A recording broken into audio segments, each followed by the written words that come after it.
కార్యనిర్వాహక అధ్యక్షుడు కేటీఆర్ గారు ఇచ్చిన పిలుపు మేరకు రాష్ట్ర వ్యాప్తంగా కూడా తెలంగాణ తల్లికి పాలాభిషేకం చేయడం జరుగుతూ ఉంది. ఇవాళ తెలంగాణ సమాజానికి కావాల్సింది ఏంటంటే బతుకుదెరువు. తెలంగాణ రైతాంగానికి కావాల్సింది ఏంటంటే ఇస్తా అన్నటువంటి రుణమాఫీ పూర్తిగా చేయాలి, 15,000 రూపాయలు ఎకరాకి ఇవ్వాలి, ఒడ్లు కొనుగోలు కేంద్రాలను పూర్తి స్థాయిలో ఏర్పాటు చేయాలి, రైతులకు కావాల్సింది ఇవ్వాలనేది కావాలి తెలంగాణ సమాజానికి. మా మహబూబ్నగర్ జిల్లా ప్రజలకు ఏం కావాలంటే సాగునీరు కావాలి, మంచినీళ్ళు కావాలి, మాకు బతుకుదెరువు కావాలి. మా తెలంగాణలో మహబూబ్నగర్లో కావాల్సింది ఏంటంటే ఇస్తున్న 2 లక్షల రూపాయలు మా యాదవులకు బ్యాంక్ అకౌంట్లో వేయాలి. మా ముద్రా సోదరులకు కావాల్సింది ఏంటంటే చేప పిల్లలు ఆ రోజు ఎట్లయితే ఇచ్చిండ్రో అన్ని ఇవ్వాలి, కొనుగోలు కేంద్రాలు ఏర్పాటు చేయాలి, రుణాలు ఇవ్వాలి, ఆటోలు ఇవ్వాలి. ఇలా మా మాదిగనులకు కావాల్సింది ఏంటంటే, మా ఎస్సీలకు కావాల్సింది ఏంటంటే 10 లక్షల రూపాయలు దళిత బంధు ఇస్తామన్నారు కదా, వెంటనే మాకు ఇవ్వాలని. మా మైనారిటీ సోదరులకు కావాల్సింది ఏంటంటే షాదీ ముబారక్, 1 తోలా బంగార్ సోనా జల్దీ దేనా బోల్కి. పేదవాళ్లకు ఇవాళ కావాల్సింది ఏందో, ఏ వృత్తులకు ఏమేమి కావాలని మీరు హామీలు ఇచ్చిండ్రో గది కావాలా. కానీ అవి ఏవి చేయకుండా, గొర్రెలు ఇవ్వకుండా, చేపలు ఇవ్వకుండా, కుల వృత్తులను అనగదొక్కి కుల వృత్తులను మొత్తం నాశనం చేసి ఇంటింటికి నల్ల పెట్టినాం. నీళ్ళు వస్తలేవు, కరెంటు బంద్ అయింది. మరి ఎట్లా కరెంటు ఎట్లా ఇవ్వాలా అది ఆలోచన చేయాలా. ఇచ్చిన హామీల మీద ఆలోచన చేయాలి. కానీ కొత్తగా ఒకటి తీసుకొచ్చి 2 నెలలు 3 నెలలు నడవాలా, మళ్ళీ కొత్తగా తీసుకొచ్చి 2 3 నెలలు కాదు. ఏ రాష్ట్రంలో కొత్తగా ఏర్పడినాక ఛత్తీస్గఢ్ రాష్ట్రం ఏర్పడ్డది, వాళ్ళు ఛత్తీస్గఢ్ బాతాన్ని పెట్టుకున్నారు, కర్ణాటక రాష్ట్రంలో పెట్టుకున్నారు. కానీ ఏ రాష్ట్రంలో ఈ దేశంలో మార్చలా, ఉన్న తెలంగాణ తల్లి మార్చలా. మరి ఒకవేళ మీరు మార్చిన సందర్భంలో బతుకమ్మను ఎందుకు తీసింది అడగని చెప్పాలి సమాజానికి. తెలంగాణ తల్లిలో ఉన్నటువంటి బతుకమ్మను మీరు ఎందుకు తీసేసిండ్రు, ఆ బతుకమ్మను ఎందుకు తీయాల్సి వచ్చింది? తెలంగాణ అంటేనే బతుకమ్మ కదా. ప్రతి మహిళ కూడా బతుకమ్మ అంటే చెప్తారు. బతుకమ్మ ఈ దేశంలో ఎక్కడ లేదు, ఏ రాష్ట్రంలో లేదు, ప్రపంచంలో లేదు, తెలంగాణ రాష్ట్రంలో మాత్రమే ఉంది. ప్రకృతిని పూజించే సంస్కృతి తెలంగాణ రాష్ట్రంలోనే ఉంది. ఈ తెలంగాణ రాష్ట్రంలో పుట్టిన బతుకమ్మ ప్రపంచ దేశాల్లో ఉంది.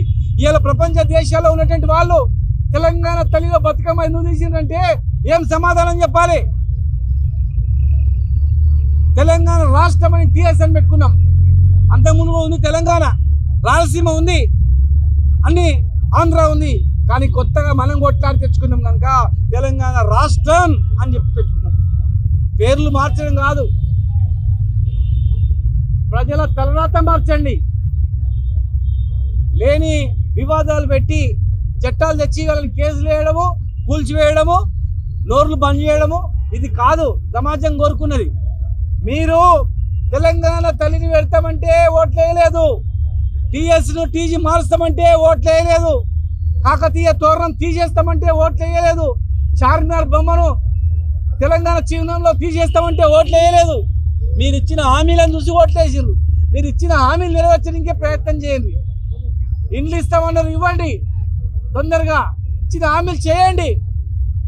ఇలా ఇచ్చిన హామీలు నెరవేర్చకుండా కొత్త కొత్త వివాదాలను తెలంగాణ ప్రజలను దృష్టి మళ్లించి చేస్తే అది సమాజానికి మంచిది కాదు.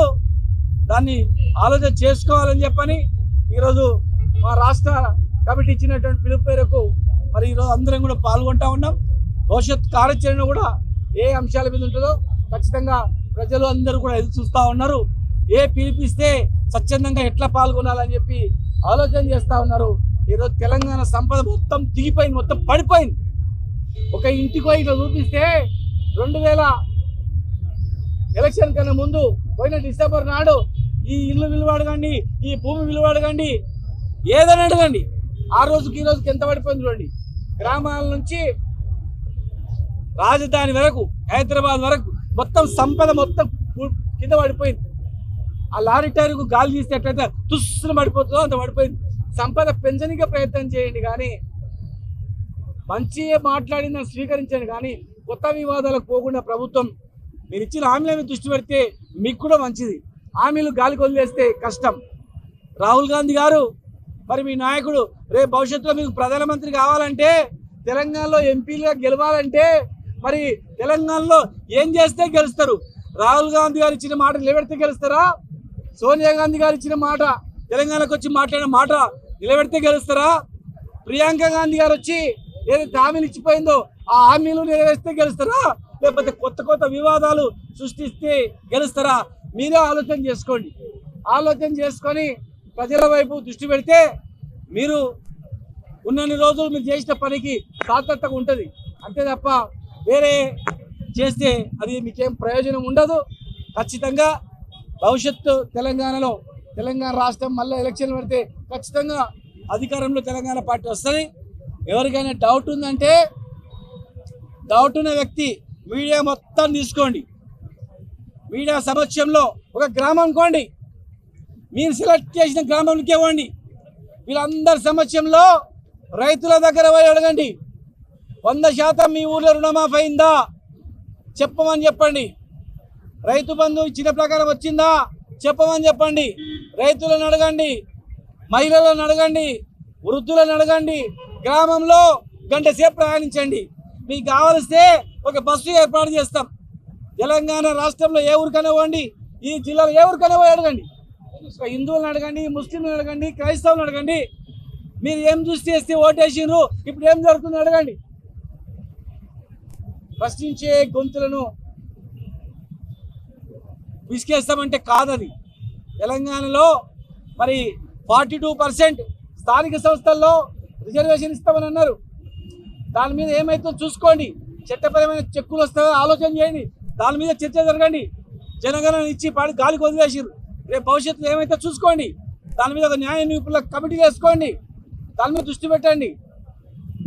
అట్టడుగు వర్గాల వాళ్లకు ఇలా సామాజిక న్యాయం అనేది పోయింది.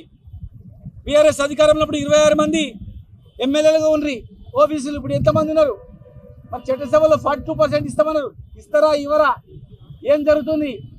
74 కాలమ్స్ ఎందుకు దానిలా తొందర చేసి మరి చట్టాన్ని జాగ్రత్తగా మరి ఎవరైనా కోర్టుకు వెళ్తే కూడా ఫెయిల్ కాకుండా చూసుకుంటే, మరి మీరు ఇచ్చిన మాటలు పెట్టుకున్నారు. 42% రిజర్వేషన్ ఇచ్చిందని చెప్పి అత్త రాజకీయ ప్రయోజనాలు పొందడానికి ఏ అంశాలు పరిశీలించుకోండి, కానీ పూర్తి వ్యతిరేకత తెచ్చుకోవడానికి ఇంకా అనేక అంశాలు లేవనెత్తుకుంటున్నారు. దాని మీద ఆలోచన చేసుకోవాల్సిన అవసరం ఉందని చెప్పి మీ అందరూ కూడా తెలియజేస్తూ, మరి జస్ట్ ఒక మెసేజ్ ఆధారంగానే వచ్చినటువంటి ముఖ్య నాయకులకు అందరూ కూడా పేరు పేరున జై కేసీఆర్.